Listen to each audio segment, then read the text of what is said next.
Magandang gabi mga kapatid, mga kaibigan. Welcome po muli dito po sa ating programa, ang pag-aaral po ng Books of Daniel and Revelation. Welcome po kayo kung saan mang dako kayo po ng Pilipinas at saan dako pa ng mundo na maabot po ng ating broadcast. Welcome po dito sa ating program, no? The study about the books of Daniel and Revelation. So dito po mga kapatid, mga kaibigan, atin pong pag-aaralan ang mga hula, no, sa aklat po ni Daniel at ganun din po, no, sa aklat po ng Apokalipsis. Sa gabi pong ito mga kaibigan, mga kapatid, bago po tayo dadako po sa ating pag-aaralan, nais ko po kayong anyayahan sa isa pong panalangin. Ama po namin na nasa langit, maraming salamat po sa iyong biyaya na ipinagkaloob po sa amin. Maraming salamat po sa iyong habag at sa iyong pagsama sa amin sa buong maghapon. Iningatan niyo po kami at nakarating kami sa mga oras na ito. Panginoon, muli po kami humihingi ng tulong sa inyo, ng iyong gabay sa pamamagitan po ng banal na Espiritu, na habang kami po ay mag-aaral ng iyong mga salita, ito po ay aming maintindihan at maging dagdag kalakasan po sa aming pananampalataya po sa inyo. Patawarin niyo po kami, Panginoon, kung saan man kami nagkasala laban po sa inyo. Ito pong lahat ay aming dinadalangin sa matamis na pangalan ni Jesus na aming tagapagligtas. Amen. Muli po mga kaibigan, mga kapatid, welcome po dito sa ating programa, no? Ang pag-study, no? Or ang pag-aaral po ng salita ng Panginoon, particularly po, no, sa aklat po ng Daniel and the Revelation. So nakita po natin kagabi mga kapatid sa nakaraan po natin na episode, atin pong napag-aralan, no, ang sounding of the seven trumpets, yung una pong trumpet ang atin pong tinalakay. At nakita po natin doon mga kaibigan, mga kapatid, kung ano po, no, yung naging kinahinatnan ng mga nag-reject po sa kay Jesus Christ, no? So we have the nation of Israel, no, particularly in the kingdom of Judah, no, na sila po ay tumalikod po sa Panginoon, kanila pong itinakwil ang anak po ng Diyos at pinapako po nila sa krus.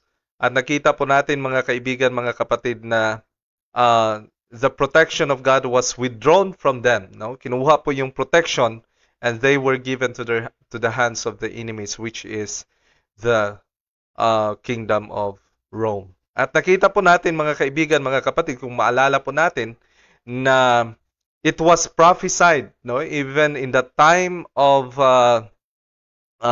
Moses, na talagang sinabi na po ni Moses, no, kung ano pong kahinatnan ng Israel pag hindi po sila sumunod sa Panginoon.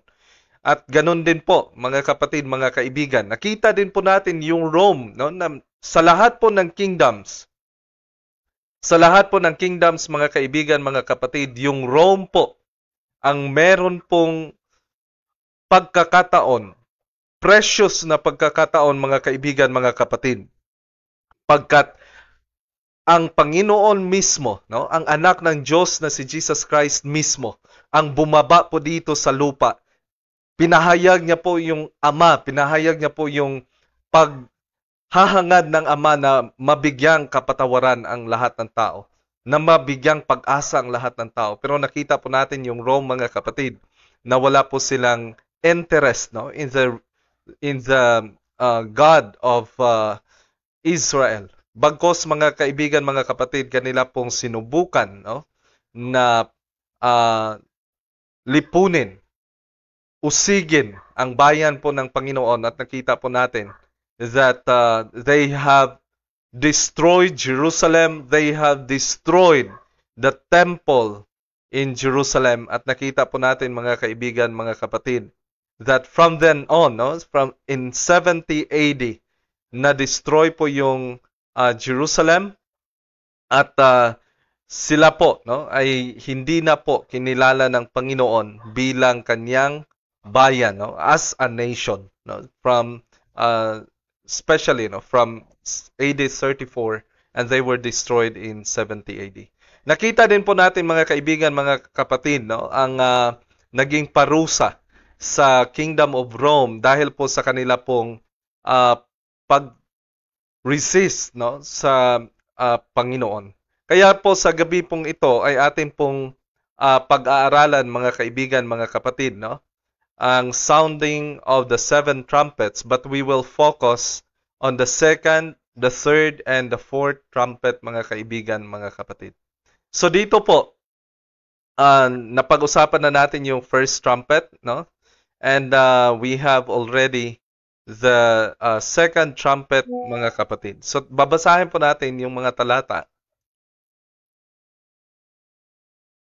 Revelation 8 verse 8, no? Sabi po dito, and the second angel sounded, and as it were a great mountain burning with fire was cast into the sea, and the third part of the sea became blood, and the third part of the creatures which were in the sea and had life died, and the third part of the ships were destroyed. So nakita po natin dito mga kapatid, no? Another power, another na atake po sa Rome, mga kaibigan, mga kapatid, na nagpahina po sa kanila, and this is during the time of the conquest, mga kaibigan, mga kapatid.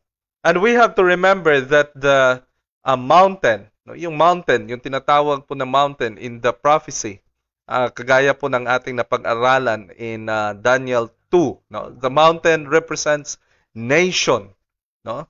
Or political or religious political powers, no? Mababasa po natin yan sa Isaiah 2 verses 2 and 3, Jeremiah 17:3, Jeremiah 31:23, and Jeremiah 51 verses 24 and 25, Ezekiel 17, no, verses 22 and 23, and also Daniel 2 verses 35, 44, and 45. So makita po natin dito mga kapatid, babasahin po natin Jeremiah 51:24 and 25, and I will render unto Babylon and to all the inhabitants of Chaldea all their evil eye that they have done in Zion in your sight, saith the Lord.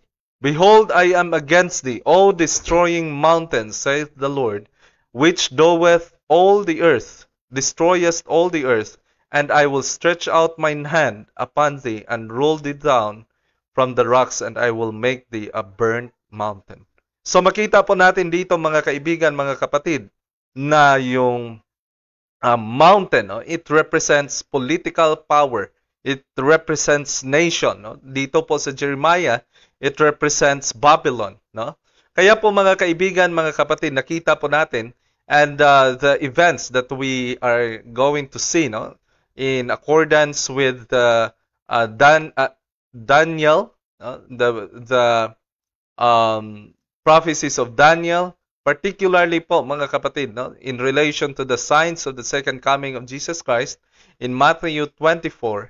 No? So nakita po natin that the pagan Rome and the associated nations or the sea, Jews and Christians saw the imperial Rome as the new Babylon because Rome, like Babylon, has destroyed the temple and the Jerusalem. So dito po sa time na ito mga kaibigan, mga kapatid, no, nakita na po ng mga Jews, no, kahit si Paul, mga kaibigan, mga kapatid, nakilala niya, nakita niya na po yung Rome as the mystery of iniquity. Ito po yung kasamaan na nag-exist from antiquity, no? Ito pong same power that has been manifested in the kingdoms of Babylon, no? Ito po yung Rome, mga kapatid. Nandyan po yung same spirit. And also with the history of Rome, no? Sila din po ay inatake ng mga Vandals, no? Under po sa pangunguna ni Genseric in 428 to 468 AD, no? And vandalism is derived from the Vandals, and they pirated on ships and pillaged Rome in AD 455. So kagaya nga ng ating binasa, mga kapatid, no, that ang tinamaan po noon is the sea. So that means, mga kapatid, nakita po natin dito in the history, no, of the Vandals, that they have attacked Rome, no, through naval powers. At alam niyo mga kapatid, mga kaibigan, nung namatay po si Constantine, no? So the kingdom of Rome was divided into three parts, no? Kay Constantine II, Constans, and Constantinus. So this is composed with the western part of the empire and also the centering around Rome and Italy. So nakita po natin dito mga kapatid, mga kaibigan, na yung bahagi po, no, ng division, the three divisions of the kingdom of Rome, no, after the death of Constantine, ang third part po noon, or one-third, no, sa fraction, ay na-destroy po. No? So we have this conquest na ginawa po ni Genseric, mga kaibigan, mga kapatid. No? Isa po siyang leader ng Vandal. And sabi po dito, the history illustrative of the sounding of the second trumpet evidently relates to the invasion and conquest of Africa, and afterward of Italy by the terrible Genseric. His conquests were the most part naval, and his triumph were as it were great mountain burning with fire cast into the sea. So more on naval attacks ang ginawa po ni Genseric, mga kapatid, mga kaibigan. You can trace that up in the history, mga kapatid, no? Na talagang isa po ito, no, sa nagpahina po sa Rome, unti-unti pong humina yung kingdom ng Rome, no? Nakita po natin that in the previous topics, no, na atin pong napag-usapan in the book of Daniel, mga kapatid, na ito pong Rome ay magwatak-watak po siya, no? It will be a mixture of iron and clay. Maghihiwalay po yung element ng iron, mga kapatid. So they will fall into a weaker and a weaker position, mga kaibigan, mga kapatid, at gagaya na, no, ng ating nakita dito, that unti-unti po silang pinahina, no, ng mga atake po ng mga barbarians, no, especially with this conquest, no, and campaigns of Genseric, the Vandal leader. At kung maalala po natin, mga kaibigan, mga kapatid, na itong Vandals, no, ay isa po ito sa pinatay, no, inubos po ng Rome upang maka-extend ang power po ng papacy. No, if you could remember in our topic about the little horn power, mga kapatid, isa po to sa tribe na kanila pong inubos dahil naging hadlang po ito, because in the early part, no, in the early stage of Rome na sila po ay papunta sa pagkawatak-watak, mga kapatid, mga kaibigan, isa po yung Vandal sa pangunguna po ni Genseric na nagpahina sa kaharian po ng Rome. And this is the fulfillment, no, of the second trumpet. So now, mga kapatid, we will move to the third trumpet. No? Sabi po dito in Revelation 8 verse 10, and the third angel sounded, and there fell a star from heaven. No? At sabi po dito, burning as it were a lamp, and it fell upon the third part of the rivers and upon the fountains of water, and the name of the star is called Wormwood. And the name of the part of the waters became wormwood, and many men died of the waters because they made bitter. No? So kung titingnan po natin, mga kapatid, mga kaibigan, we can see, no, that the great apostasy of spiritual leadership in the Christian church, the falling away, no? Kagaya po ito ng nakita po, no, na pagkahulog po ni Satan from heaven, and the third part of the angels, no? So the church also would apostatize through idolatry. Wormwood was used by Moses as a symbol of idolatry. So mababasa po natin yan in Deuteronomy 29 verse 17, mga kapatid. And ye have seen their abomination and their idols, wood and stone and silver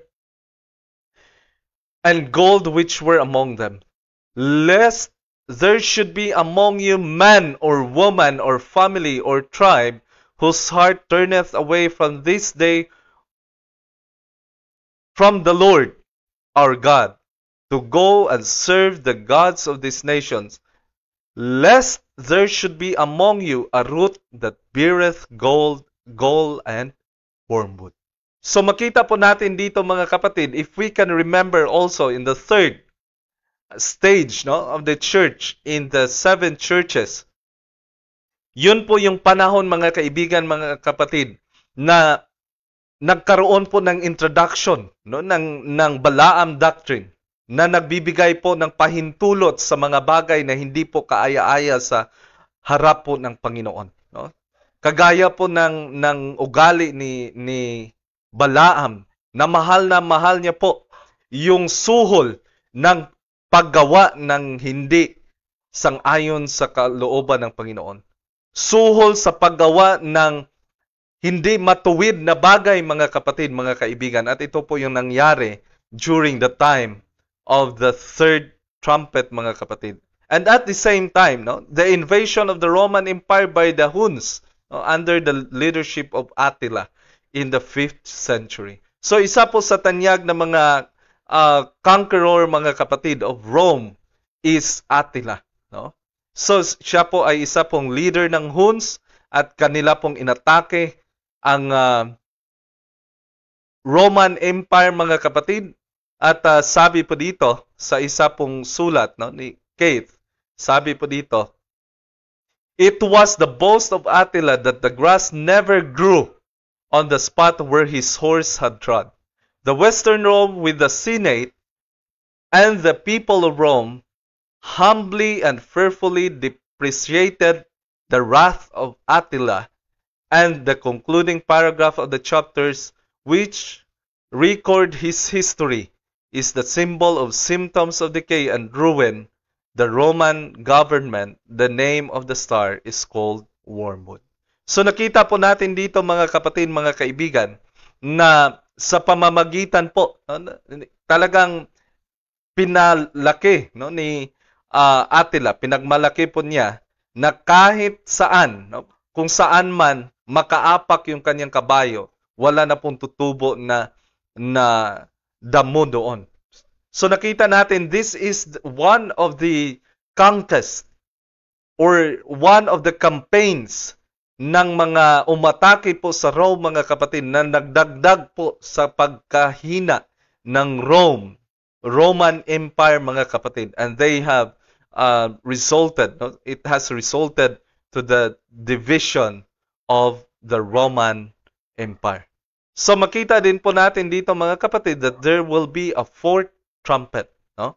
Revelation 8 verse 12, sabi po dito, and the fourth angel sounded, and the third part of the sun was smitten, and the third part of the moon, and the third part of the stars, so as the third part of them was darkened, and the day shone not on the third part of it, and the night likewise. Kung maalala nyo din po, in our topic about the seven churches, mga kapatid, mga kaibigan, there had been a dark ages na nag-cover po during the time of the reign of the Roman Empire, mga kapatid, in its papal form. At nakita din po natin, mga kaibigan, mga kapatid, that the sun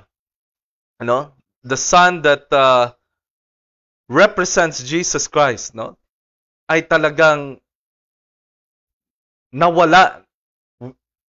Kanila pong pinalitan ng mga gods, ng mga saints ng Roman Empire, mga kapatid, ng Roman religion. At nakita po natin hanggang sa ngayon, mga kaibigan, mga kapatid, nandyan po ang ganyan na paniniwala, ang ganyan pong pagsasamba sa mga santo, pagsasamba sa mga patay,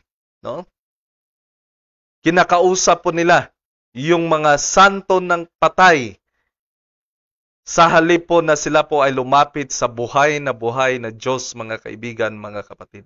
At makita natin dito, mga kaibigan, mga kapatid, na talagang tinakpan yung source ng light, the sun, At nakita po natin mga kaibigan, mga kapatid, na during the time also in the dark ages, na nawala po, no? Nawala po yung gospel. Kung maalala po natin yung seven seals, that the fourth seal, naging patay po yung kabayo.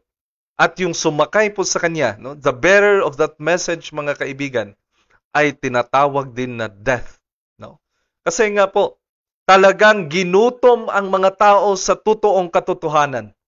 Talagang ginutom ang mga tao sa salita ng Panginoon, no? Kasi ayaw po nilang ipasalin ito sa salita po na naintindihan ng mga tao. Gusto po nilang ilak sa lingwahe or pananalita na sila lang po ang nakakaintindi. No? As you can remember that this nation also has a strange tongue na sila po ay gusto lang po, no, na yung kanilang pananalita ang siyang mangunguna.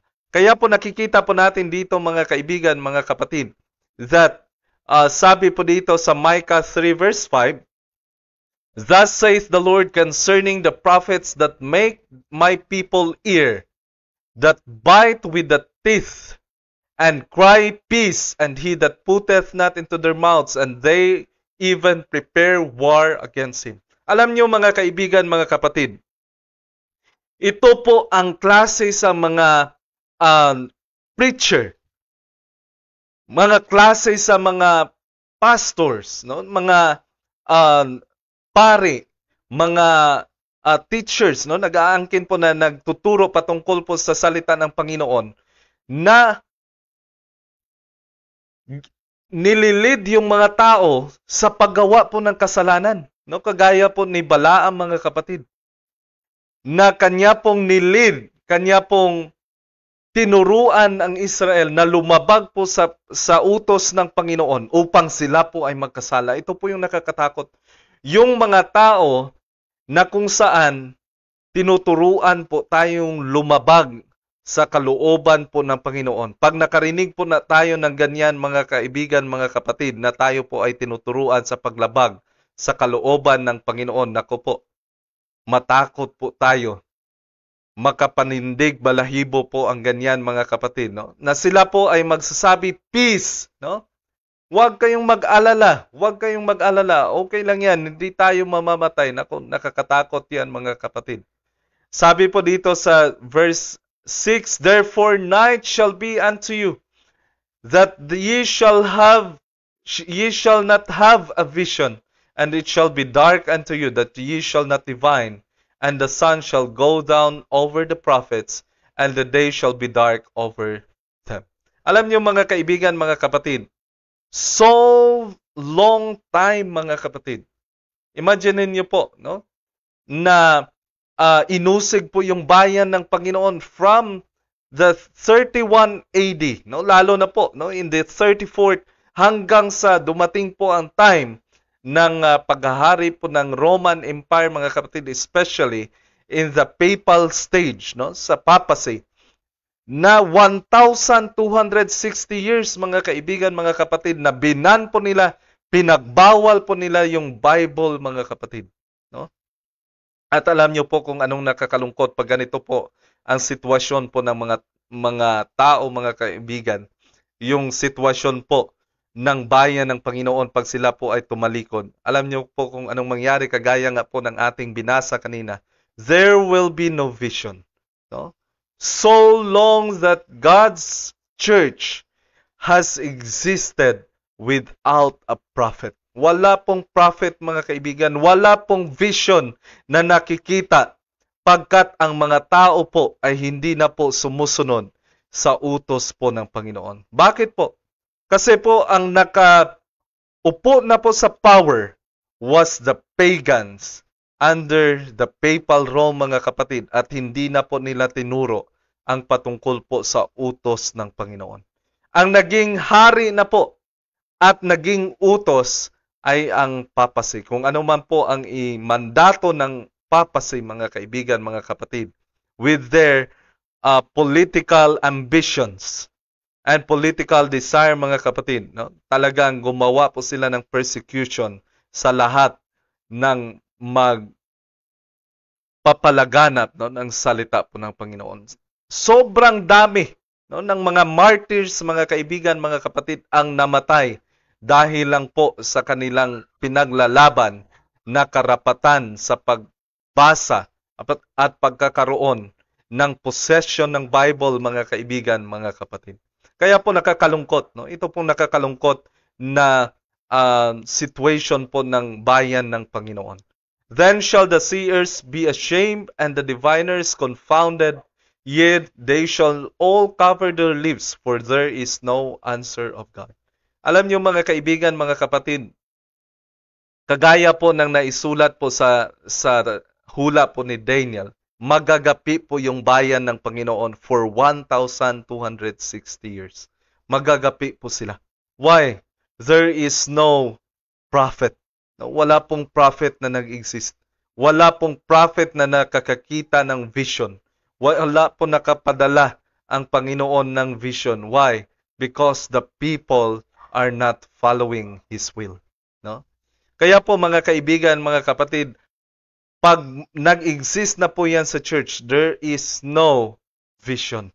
Wala pong guidance mula po sa Panginoon. Alam nyo yung vision and the guidance of the Lord is through His servants, the prophets. No? Napaka-importante po noon mga kaibigan, mga kapatid. Kasi kung wala pong prophet, wala pong guidance ang bayan ng Panginoon. No? Kaya po mga kaibigan, mga kapatid, ito po no, yung nangyari sa bayan ng Panginoon, no, sa sanlibutan, na kung saan ito po ay ang liwanag po ay natakpan at ito po ay nagdulot no, ng kadiliman sa buong sangkatauhan. No? Kaya nakita po natin dito mga kapatid, mga kaibigan, the darkness represents the dark ages. No? Nakita po natin dito. When the truth was thrown into the ground and the ministry of Jesus was replaced by the ministry of the church. When Jesus was crucified, a literal darkness covered the earth and serves as a type of the spiritual crucifixion of Christ.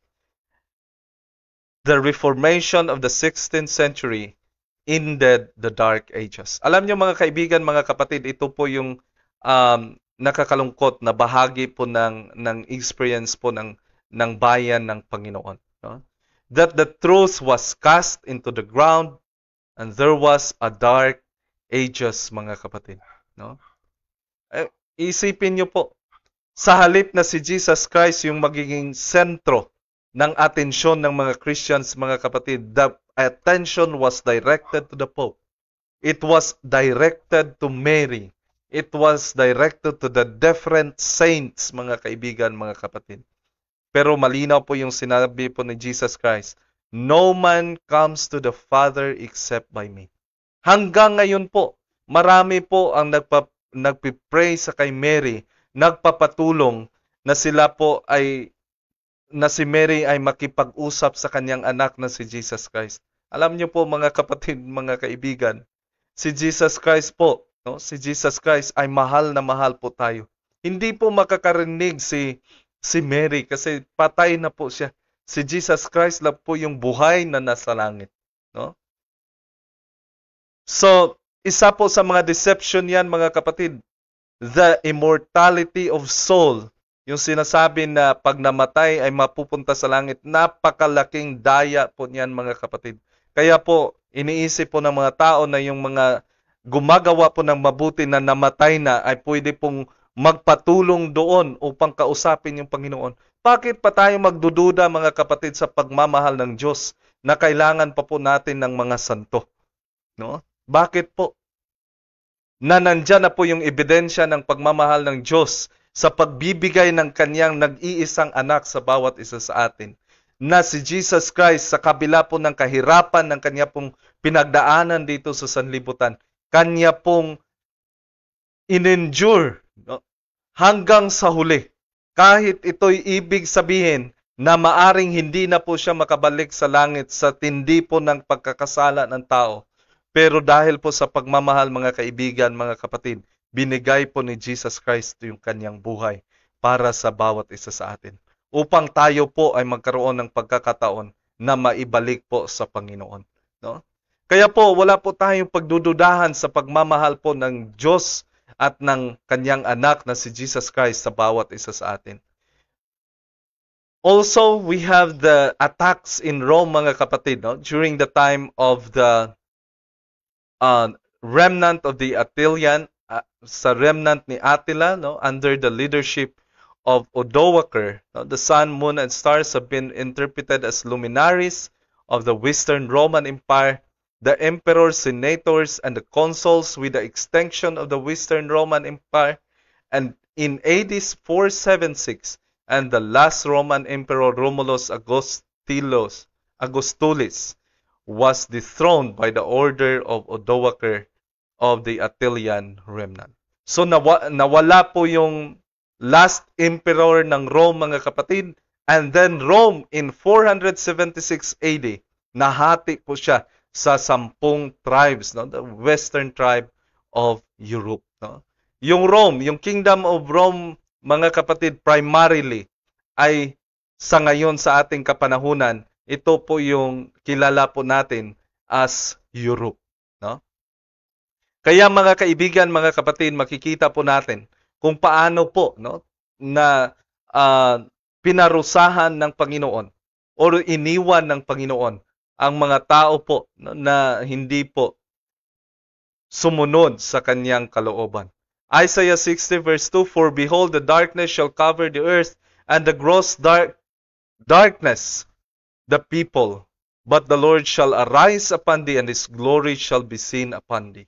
Kung maalala po natin, mga kapatid, mga kaibigan, isa po sa pangako po ng Panginoon in the church, no, na nasa darkness, mga kaibigan, mga kapatid, the church of Thyatira, ang sabi po ng Panginoon, ipapadala niya po yung tinatawag na morning star. And we have the morning star. No? Meron po tayong pag-asa. Ang morning star of reformation. Nakita po natin na ginawa po ng Panginoon yung reformation. Bagkos sa halip po noon, mga kapatid, no? Nagpatuloy po ang Roman Empire, especially the Papal Rome, no? Na sila po ay manatili sa kadiliman. At sabi po dito sa John 8 verse 12, Then spake Jesus again, saying, I am the light of the world. He that followeth me shall not walk in darkness, but shall have the light of life. I am come a light unto the world, that whomsoever believeth on me should not abide in darkness. Wala pong ibang source ng liwanag. Wala pong ibang source ng pag-asa, mga kapatid. Only Jesus Christ. No? And we can get out from this darkness, mga kapatid. Pwede po tayong makalabas sa darkness na ito. Ngunit kung tayo po ay pipili na manatili po dito sa kadiliman na ito, mga kaibigan, mga kapatid, wala pong magagawa ang Panginoon. Kaya sabi po dito, thus the final catastrophe, preparing by which the Western emperors and the empire were to become extinct. No? So yung Rome, yung emperors, nawala po, mga kapatid.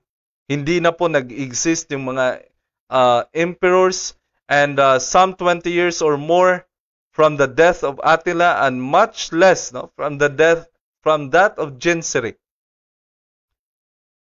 had indeed visited and ravaged the eternal city in one of his maritime marauding expedition, and thus yet more prepared the coming consummation about this time.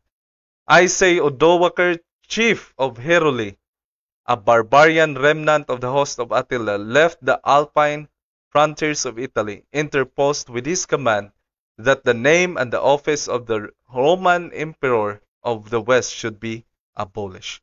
So yung Roman Emperor, mga kapatid, ang pagiging emperor ay inabolish po ni Odoacer. At makita po natin, mga kapatid, mga kaibigan, kagaya po ng ating napag-aralan in the Daniel, no? Especially in the interpretation of Daniel 2 and 7. Nakita po natin doon, mga kaibigan, mga kapatid, na nag-transform po ang Rome, no? sa pagiging iron, it was divided into 10 divisions. And then mula po sa 10 divisions, meron pong lumabas na little horn na naghari po.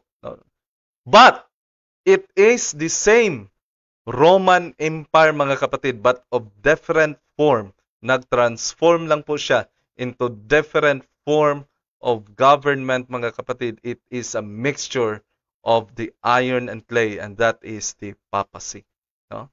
Kaya po makikita po natin dito, Revelation 8 verse 13, and I beheld and heard an angel flying through the midst of heaven, saying with a loud voice, Woe, woe, woe to the inhabitants of the earth, by reason of the other voices of the trumpet of the three angels which are yet to sound.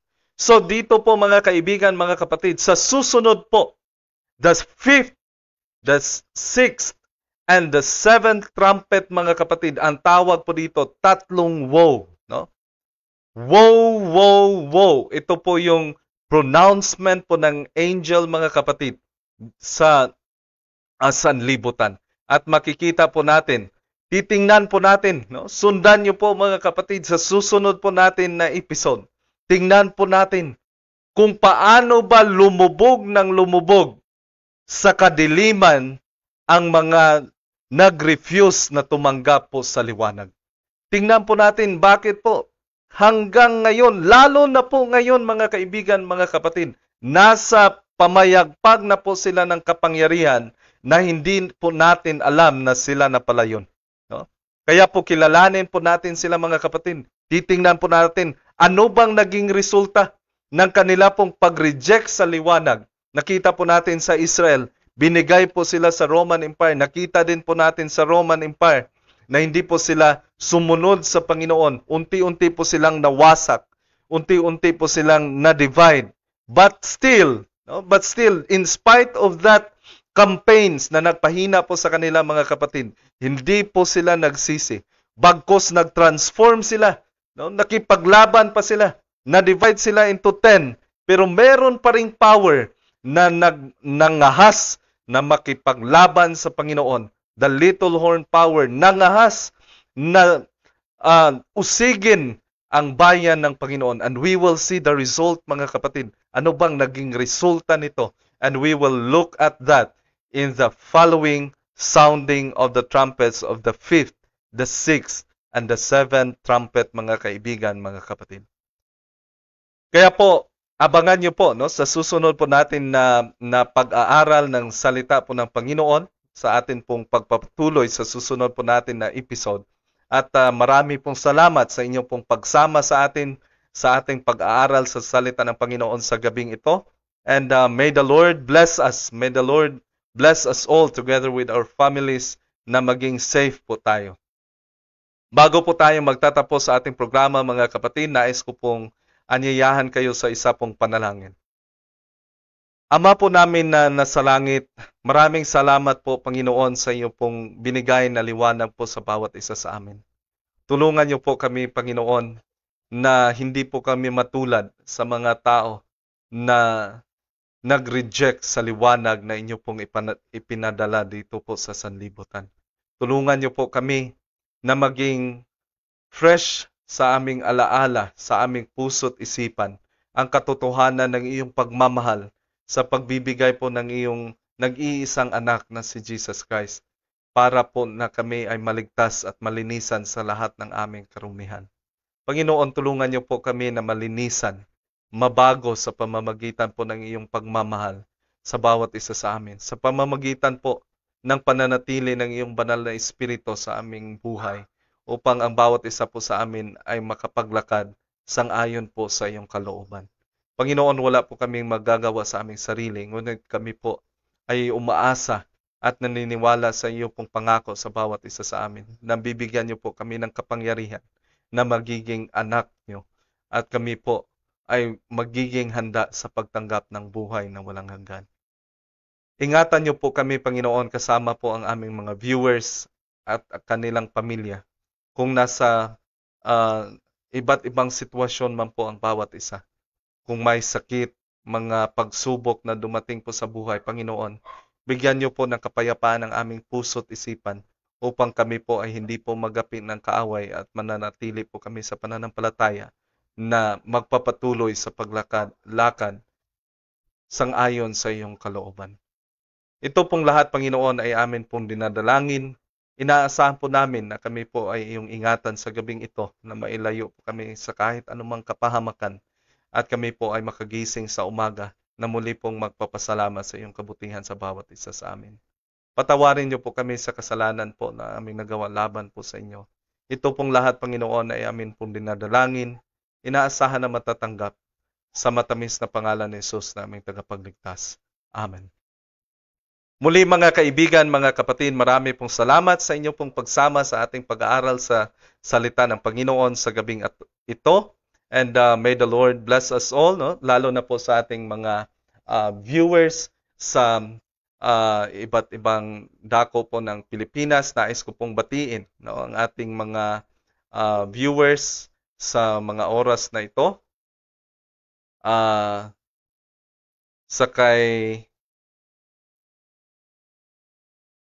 Brother Obey Salazar at ganun din po kay Jaime Lynn Sinto and ganun din po kay Sister Annalyn Dumandan, sa akin pong mahal na asawa Gladys Joy Wanse and Brother Jimmy Briones Sugano at ganun din po kay Brother Liblosis, sa kay Granny Sister Eunice Rodica, ganun din po kay Esmeraldo Odvina, kay Ninang Rosabella Indombingo, at ganoon din po sa aking mahal na biyanan Elma Roa Ortega, at sa aking mahal na ina Julie Wanse, at ganoon din po kay Brother Jezreel Bachicha, kay Evelyn Rose Alima, Brother Tid Mindoro, kay Pastor Nestor Maniago, at ganun din po kay Sister Lovely Joy Ondoy, kay Sister Ann Roa Pangilinan, kay Tita Ann, at ganun din po sa kay Sister Gliceria Rillermo. Maraming salamat po mga kaibigan, mga kapatid, sa inyo pong pagsama sa ating pag-aaral sa gabing ito. Ganun din po kay Clark Estanda, kay Novi Grace Anorico, kay Choculo Michael Rantay, Inday Nicor, Jelor Magtuba, Edelrin Sambahon, kay Sister Nilita Sakal, Brother Zin Kabuyaw, Michael Jan Pantilanan, kay Ma'am Arlene, Aninang Arlene Ancahas, kay sa aking kapatid Jericho Wanse at Brother Geraldson Dumandan. Ganon din po kay GC Tubog, Robelin Bragas, at kay Pastor Jesse Umali, kay Sister Joyce Maniago, Jenper Caber Donvid, at ganoon din po kay Atos Nard Gonzales, kay Tito Nard, at ganoon din po kay Sir Alvin Padagas, Jane Bayos, Sister Glotubog, and Sister Adila Pulig, at ganoon din po kay Tita Reggie Ragas. No? Maraming salamat po mga kaibigan, mga kapatid, sa inyo pong pagsubaybay. Kita-kita po tayo sa susunod na pagkakataon, no? Bukas. Kung kalooban po ng Panginoon, mga kaibigan, mga kapatid, magpapatuloy po tayo. At abangan nyo po, sundan nyo po mga kaibigan, mga kapatid. Napaka-importante po na malaman po natin kung ano na ba ito, no? Ang mga powers na ito. Sino-sino ba ang mga powers na ito upang atin pong maintindihan at atin pong maiwasan na tayo po ay malinlang. May the Lord bless us again, all of us, together with our families, at purihin po ang Panginoon sa kanyang mga salita. Magandang gabi po sa ating lahat. Amen.